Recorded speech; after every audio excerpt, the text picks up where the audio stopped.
மறைந்த நடிகர் விஜயகாந்திற்கு மத்திய அரசு பத்மபூஷன் விருது அறிவித்த நிலையில், விஜயகாந்துடன் 40 வருட கால நட்பில் இருந்த கோவை நண்பர் பிரபல எண்கணித நிபுணர் கே பாலசுப்ரமணியன் நெகிழ்ச்சியுடன் தமது அனுபவங்கள் குறித்து கூறியுள்ளார்.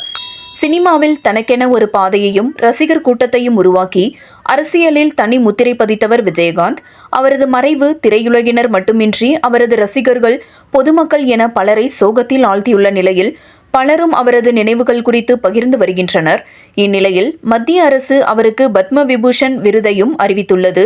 விஜயகாந்தின் வாழ்க்கையில் சுமார் 40 வருடங்கள் பயணித்து விஜயகாந்த் நண்பராகவும் ஆலோசனைகள் வழங்குபவராகவும் இருந்த கோவையைச் சேர்ந்த எண்கணித நிபுணர் கே பாலசுப்ரமணியன் நமக்கு பிரத்யேக பேட்டியளித்தார். என் பெயர் கே பாலசுப்ரமணியன்.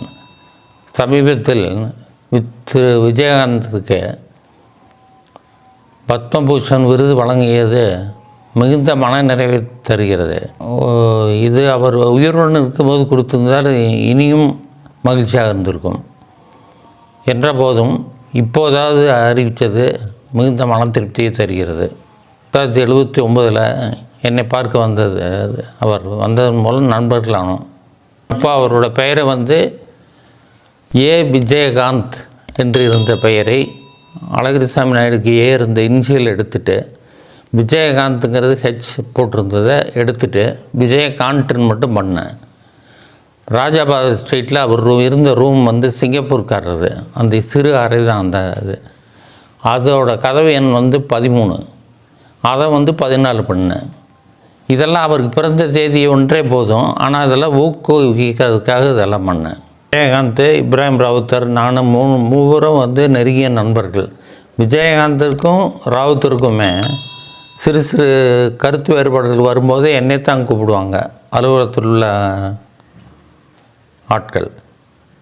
இருவருக்கு சேர்த்து முதல்ல ராவுத்தர் ஃபிலிம்ஸ்னு திரைப்பட நிறுவனம் பெயர் வைத்தேன். தொடர்ந்து ஐவி சினி கிரியேஷன்ஸ், ஆண்டாளர் என்டர்பிரைசஸ் இப்படி அவர்கள் நிறுவனங்கள் அனைத்துக்கும் நான் தான் பெயர் வைத்தேன். அவரோட பெயர் மாற்றினதுலேருந்து அவரோட கட்சிக்கு தேசிய முற்போக்கு திராவிட கழகம்னு பேர். அது அனௌன்ஸ் பண்ணுறதுக்கு முன்னாடி அவரோட மைத்துனர் எனக்கு ஃபோன் பண்ணார். சார், நீங்கள் அந்த பேரை இதில் அனுப்புங்கன்னாரு. எனக்கு அதெல்லாம் அனுப்ப தெரியாது, நீங்கள் சொல்கிற நீங்கள் நோட் பண்ணிங்க, தப்பாக அனௌன்ஸ் பண்ணி போகிறாருன்னு. தேசிய முற்போக்கு திராவிட கழகம், திராவிடர் கழகம் அல்ல. அதை ஆங்கிலத்தில் எழுதினாலும் டிஎம்டிகேன்னாலும் 14 தான் வரும். அப்படி எண்களை பேஸ் பண்ணியாக தான் அத்தனையும் என்னோடது இருந்தது. இத்தனையும் அவர் முதல் மோட்டர் சைக்கிளே 3443 அது எண் தான். வரிசையாக திரைப்பட நிறுவனங்கள் அனைத்துக்கும் பெயர் வைத்தது நான் தான். அவருக்கு பெயர் மாற்றினது தொடங்கி அவரோட அலுவலகத்துக்கு பெயர் எண்கள் மாற்றினதுலேருந்து அவர் நிறுவனங்களுக்கு அனைத்துக்கும் பெயர் வைத்தது நான் தான். ஐவி சினி கிரியேஷன்ஸ்னு ஏகப்பட்ட நிறுவனங்களுக்கு நான் தான் பெயர் வச்சேன். அவர் வரதுக்கு முன்னாடியே டிரைவர் ஃபோன் பண்ணுவாருங்க, உங்களை ஏரோ ரூம் நான்லாம் அவ்வளோ சீக்கிரம் வர முடியாதுன்னு. பொள்ளாச்சி ரோட்டில் நான் காரில் போய் கிராஸ் பண்ணி நிறுத்துவேன். இறங்கி இப்படி போங்க மாதிரி, எங்கள் ட்ரெஸ்ஸு பழசாக இருக்குங்க, நான் வீட்டில் போய் மாற்றிட்டு வரேன்னு. என் ட்ரெஸ்ஸெல்லாம் எவன் பார்க்குறேன்னு நீங்கள் வாங்கன்னு. கார் ரோட்லேயே நிற்கும், நான் அவர் கூட காரில் போயிடுவேன் பொள்ளாச்சிக்கு. போனேன்னா என்றைக்கு வருவாங்கிறது எனக்கே தெரியாது. சரி, எப்போ வேணாலும் வருவாருங்க. இந்த பக்கம் மதுரைக்கு இந்த பக்கம்னா பழனிக்கு இந்த பக்கம். என்னை மாதிரியே இன்னும் ஒரு நண்பரும் செல்வராஜ்னு, எங்கள் இருவருக்கும் தான் 3 எழுத்து சேரநாடு. நாங்கள் 2 பேரும் கோயம்புத்தூரை சார்ந்தவர்களால சேரநாடு மூவி கிரியேஷன்ஸுன்னு நான் தான் பெயர் வச்சேன். அந்த படம் வரலாறு காணாத வசூல், கேப்டன் பிரபாகரனை விட அதிக வசூலானது. வணக்கங்க. நான் கே பாலசுப்ரமணியன் அவருடைய துணைவியார் கீதா பாலசுப்ரமணியன் பேசுகிறேங்க. மறைந்த விஜயகாந்த் அவர்களுக்கு பத்மபூஷன் விருது கிடைத்தது எங்களுக்கு மிக்க மகிழ்ச்சிங்க. இந்த பத்மபூஷன் விருது அவர் இருக்கும் போதே கொடுத்துருந்தா இன்னும் மகிழ்ச்சியாக இருந்திருக்குங்க. இந்த விருது கொடுத்தது அவருடைய தொண்டர்களுக்கும் கட்சி சேர்ந்தவர்களுக்கும் அவருடைய குடும்பத்தார்களுக்கும் ரொம்ப மகிழ்ச்சி தரும்னு நினைக்கிறேங்க எல்லாருக்குமே.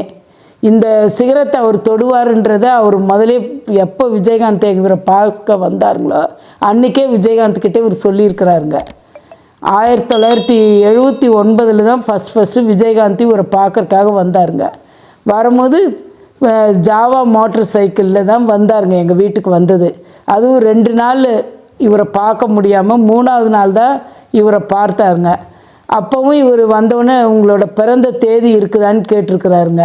அது மதுரையில் தான் இருக்குதுன்னு சொன்னோன்னே திருப்பி அதே ஜாவா பைக்கில் மதுரை போய் டேட் ஆஃப் பர்த்தை கண்ணில் பார்த்தோன்னே இவர் சொன்னாருங்க, நீங்கள் சினிமாவில் சூப்பர் ஸ்டார் ஆவீங்க, உச்சத்தை அடைவீங்க, உங்களை இது பண்ணிக்கிறதுக்கு யாராலையும் முடியாதுன்னு சொல்லியிருக்கிறாருங்க. அப்போ எங்களுக்கு கல்யாணம் இல்லைங்க, 81 தான் எங்களுக்கு கல்யாணம். இவர் சொல்லி நான் கேள்விப்பட்டதுங்க இது. அதே மாதிரி விஜயகாந்த் பேரில் வந்து ஒரு சின்ன திருத்தம் பண்ணி கொடுத்தாருங்க. அப்புறம் அவங்க இருந்த ரூமையும் 13 இருந்ததை 14ன்னு ஆக்குனாருங்க. எல்லாருமே 5ல் வர்ற மாதிரி பண்ணி கொடுத்தாருங்க. அந்த சமயத்தில் தான் சட்டம் ஒரு இருட்டரைன்ற படத்தில் நடிக்கிற வாய்ப்பு அவர் கிடச்சிதுங்க. அது வந்து சூப்பர் ஹிட் ஆச்சுங்க.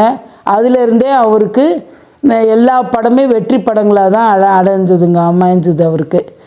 எப்போ அவர் விஜயகாந்த் அவர்கள் பொள்ளாச்சி போனாலும் இல்லை கேரளா ஷூட்டிங் போனாலும் எங்கள் வீட்டுக்கு வராமல் போக மாட்டாருங்க. வீட்டுக்கு வரலனாலும் இவரை ஃபோன் பண்ணி பொள்ளாச்சி வந்தாலும் கேரளா போனாலும் எங்கே போனாலும் இவரையும் கூட்டிகிட்டு போயிடுவாருங்க. ஒரு தடவை திருமதி பிரேமலதா அவர்களும் விஜயகாந்த் எல்லாம் மூகாம்பிகை போனாங்க. வந்து இவரை வந்து வீட்டுக்கு வந்து கூப்பிட்டுட்டு போயிருக்கிறாங்க. அவர் மூகாம்பிகை போகும்போது இவரை வந்து கூப்பிட்டு போயிருக்கிறாங்க. அந்த மாதிரி இவருக்கும் ராவுத்தருக்கும் விஜயகாந்துக்கும் உள்ள நட்பு அது யாராலையும் சொல்ல முடியாதுங்க. அவங்களுக்குள்ளே இருந்த ஒரு அன்னோன்யம் நமக்கு யாருக்குமே தெரியாதுங்க. அது எனக்கும் தெரியாது, விஜயகாந்தோட மனைவி பிரேமலதா அவர்களுக்கும் தெரியாதுங்க. அதையெல்லாம் கடந்த ஒரு அன்னோன்யமான நட்புங்க அது இவங்க 3 பேருக்குள்ளே இருந்தது. ஃபஸ்ட்டு வந்து அவங்க படம் நடிக்கிறதுலேருந்து படம் எடுக்கிறேன்னு ஆரம்பிக்கலான்னு ராவுத்தர் அவரும் முடிவு பண்ணாருங்க. பண்ண உடனே இவரை கூப்பிட்டு தான் பேர் வைக்க சொன்னாங்க. ராவுத்தர் ஃபிலிம்ஸுன்னு வச்சு கொடுத்தாருங்க. அதுலேயும் எல்லா படமும் சூப்பர் ஹிட்டுங்க.